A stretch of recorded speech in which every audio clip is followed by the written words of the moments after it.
রাসূল সাল্লাল্লাহু আলাইহি ওয়াসাল্লাম বলেছেন, যখন ঘুমোতে যাবা এই দোয়াটা পড়বা। দোয়াটা দেখেন কত চমৎকার, কিভাবে নিজেকে আল্লাহর কাছে সমর্পণ করবেন, সঁপে দিবেন। দেখেন রাসূল বলেন, তুমি এটা পড়বা, আল্লাহুম্মা ইন্নী আসলামতু ওয়াজহি ইলাইক। আল্লাহ, আমি আমার সত্তাকে আপনার দিকে সমর্পিত করলাম।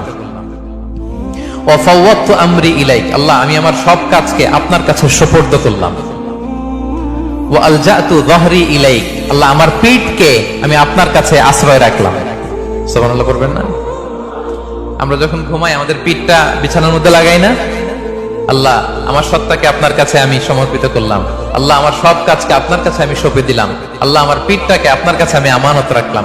লা মালজা ওয়ালা মানজা মিনকা ইল্লা ইলাইক। আল্লাহ, আপনি ছাড়া আশ্রয় দেওয়ার কেউ নাই।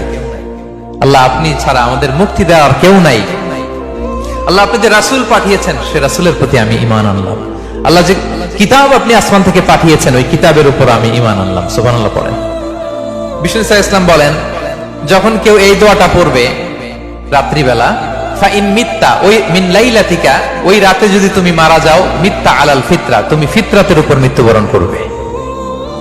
ওয়া ইন আসবাহতা আসবাহতা ওয়া ক্বাদ আসাবতা খাইরান কাসীরা, আর যদি রাতে মৃত্যু না হয় তুমি বেঁচে যাও, তাহলে ওই দিনে তুমি প্রভূত কল্যাণ লাভ করবে। সুবহানাল্লাহ। তাহলে বলেন, এই দোয়াটা পড়ার দরকার আছে না নাই? এই দোয়াটা যদি কেউ পড়ে, সে মারা গেলে ওই রাতে ফিতরাতের উপর মারা যাবে।